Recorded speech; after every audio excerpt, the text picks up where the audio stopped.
Praise the lord. ખ્રિસ્તમાં વાલા ભાઈઓ તથા બહેનો, દિવ્ય ધ્યાનો સંદેશ એપ્રિલ 15મી તારીખ શાસ્ત્રપાઠ સાંભળીએ. યોહાનનો ગ્રંથ 6ઠો અધ્યાય 22થી 29મી કડી સુધી. આ સંદેશ સાંભળનાર તમારા સૌ માટે અને તમારા પરિવારજનો વિશે પ્રાર્થના કરું છું. તમે વધુ અને વધુ આધ્યાત્મિક જીવન જીવો, પ્રભુમય જીવન જીવવા માટે પ્રયત્ન કરતા રહો, એટલા માટે વિશે પ્રાર્થના કરું છું. ખ્રિસ્તમાં વાલા ભાઈ હતા બહેનો, માણસો ઈશ્વર પાસે એટલા માટે જ આવે છે સુખી જીવન જીવવા માટે. આ દુનિયાવી જીવવા માટે જે જરૂરિયાત હોય એના માટે આવે છે.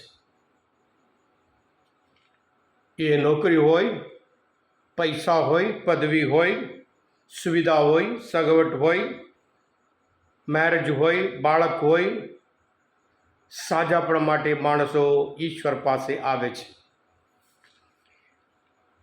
એટલે આજના શુભ સંદેશ દ્વારા પ્રભુ ઈસુ આપણે બધા માટે એક સ્પષ્ટ સંદેશ આપે છે.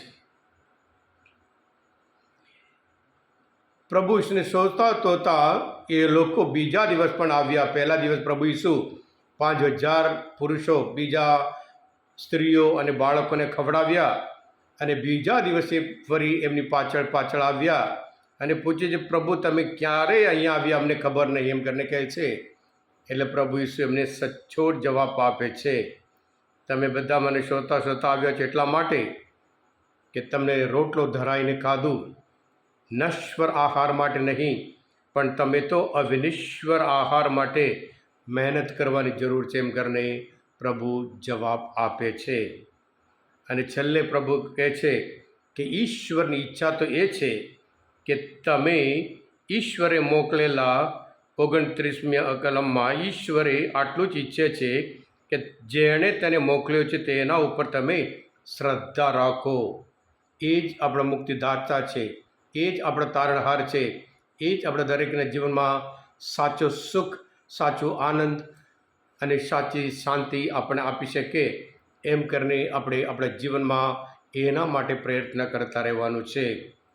હા ખ્રિસ્તમાં ભાઈ હતા બહેનો, માત્ર આ લોકો નહીં, આજે આપણે પણ ઘણા બધા લોકો ચર્ચમાં એટલા માટે જઈએ છીએ, આપણી જે દુનિયાવી બાબતમાં જે જરૂર હોય એના માટે આવીએ છીએ, અને એ મળી જાય ત્યાર પછી આપણે જતા જ નહીં. અને અમુક લોકો એવા છે, એમને પૂછે એટલે તરત જ આપવાનું છે. થોડા સમય પહેલાં મેં કહ્યું હતું, તારા સર્વ કાર્ય પ્રભુના હાથમાં સોંપ, તને સફળતા મળશે, એમ કરીને ગીત 37 કલમમાં એક ભાઈ બોલ્યા, પદર બધું સમર્પણ કરી દીધું, હજુ સફળતા નહીં મળી. એટલે આપણે અપેક્ષા રાખીએ, આપણી અપેક્ષા પ્રમાણે ઈશ્વર વર્તવાનું છે. આપણે અપેક્ષા રાખીએ ત્યારે ઈશ્વર આપવાનું છે. આપણે માગીએ ત્યારે તરત જ ફટાફટ આપવાનું છે. ઈશ્વરની ઈચ્છા નહીં, પણ આપણી ઈચ્છા પ્રમાણે બધું જ ચલાવવાનું એમ કરીને ઈચ્છીએ છીએ. એટલે પ્રભુ ઈસુ આજનો શુભ સંદેશ દ્વારા આપણે બધા વધુ ને વધુ આધ્યાત્મિક બાબત માટે આપણે પ્રયત્ન કરતા રહેવાનો છે. આપણને જીવનનો અર્થ શું છે એ સમજવાનું છે. વધુ અને વધુ પ્રભુમય જીવન જીવવા માટે એ શું કરવાનું છે એ આપણે પ્રયત્ન કરતા રહેવાનું છે. આપણા જીવનમાં અમુક જે પાપ હોય દૂર કરવા માટે એ આપણે પ્રયત્ન કરતા રહેવાનું છે. આપણા જીવનમાં જે જરૂર નથી એ પણ જોવાનું, જેથી કરી આપણે વધારે આધ્યાત્મિક જીવન જીવી શકીએ, એમ કરીને પ્રભુ શાસ્ત્રપાઠ દ્વારા આપણને સમજાવે છે.